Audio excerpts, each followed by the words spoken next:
Hi friends, welcome back to my channel. ഇന്നൊരു variety video ആയിട്ടാണ് കേട്ടോ ഞാൻ വന്നിട്ടുള്ളത്. നമ്മുടെ ഒരു നോർമൽ ഡേ എങ്ങനെ നമുക്ക് പോസിറ്റീവ് ആക്കാം എന്നുള്ളതാണ് ഇന്നത്തെ വീഡിയോയിൽ പറയുന്നത്. അതിനു മുമ്പേ നമ്മുടെ ചാനൽ ആദ്യമായിട്ട് കാണുന്നവരാണെന്നുണ്ടെങ്കിൽ ലൈക്ക് ചെയ്യുക, ഷെയർ ചെയ്യുക, സബ്സ്ക്രൈബ് ചെയ്യുക. നമുക്ക് വീഡിയോയിലോട്ട് പോകാം. അപ്പോൾ നമുക്കറിയാം, നമ്മളെല്ലാവരും ഡിഫറെൻറ്റ് ലൈഫ് സ്റ്റൈലിൽ ജീവിക്കുന്ന ആളുകളാണെന്ന്. ഓരോ ദിവസവും കടന്നു പോകുമ്പോൾ നമുക്കിടയിൽ സന്തോഷവും ദുഃഖവും വിഷമവും ഒക്കെ തരണം ചെയ്യേണ്ടി വരും.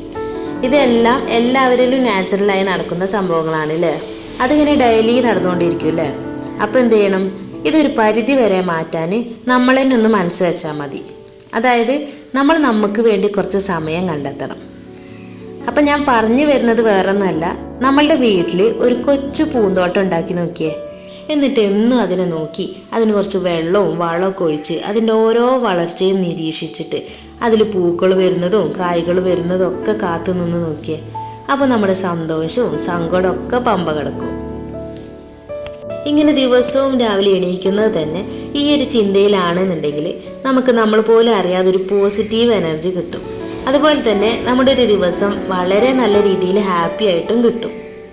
ഞാനിവിടെ പറഞ്ഞിട്ടുള്ള ഈ കാര്യങ്ങളൊന്നും ചുമ്മാ തള്ളു പറഞ്ഞതൊന്നല്ല കേട്ടോ. അല്ലാണ്ട് വീഡിയോയ്ക്ക് കണ്ടന്റിന് വേണ്ടിയിട്ടോ ഒന്നും പറഞ്ഞതല്ല. ഇതെല്ലാം ഇതുപോലെ ചെടികൾ നട്ടു വളർത്തിയിട്ടുള്ള ഒരാളുടെ എക്സ്പീരിയൻസ് ആണ് കേട്ടോ. അതുകൊണ്ട് തന്നെ നിങ്ങൾക്കും പോസിറ്റീവ് വൈബ്സ് വേണം എന്നുള്ള ആളുകളാണെന്നുണ്ടെങ്കിൽ ഇതുപോലെ ഒന്ന് ഫോളോ ചെയ്ത് നോക്കൂ കേട്ടോ. ഞാനിവിടെ ഈ വീഡിയോസ് എടുക്കുമ്പോൾ തന്നെ നല്ല വെറൈറ്റി ആയിട്ടുള്ള ഓരോ പൂക്കളെ കാണുമ്പോൾ എനിക്ക് ഭയങ്കര സന്തോഷവും അതുപോലെ തന്നെ ഒരു പോസിറ്റീവ് എനർജിയൊക്കെ കിട്ടിയിട്ടുണ്ടായിരുന്നേ. അപ്പോൾ ദിവസം എണീച്ച് ഇതിൽ ഓരോ പൂക്കൾ വിരിയുന്നതും കാത്തു നിൽക്കുന്ന ഇത് നട്ട് വളർത്തിയിട്ടുള്ള ആളുകൾക്ക് എത്ര സന്തോഷം ഉണ്ടായിരിക്കും അല്ലേ. അപ്പോൾ ഇതുപോലെ നല്ല വെറൈറ്റി ആയിട്ടുള്ള ഇലകളും പൂക്കളൊക്കെ നിങ്ങൾക്കും കൂടെ കാണാൻ വേണ്ടിയിട്ട് ഞാനൊന്ന് വീഡിയോ എടുത്ത് വെച്ചിട്ടുണ്ട്. നിങ്ങളൊന്ന് കണ്ടു നോക്കൂ. കണ്ടിട്ട് ഇഷ്ടപ്പെട്ടെങ്കിൽ ജസ്റ്റ് ഒന്ന് കമൻറ്റും കൂടെ ചെയ്യൂ കേട്ടോ.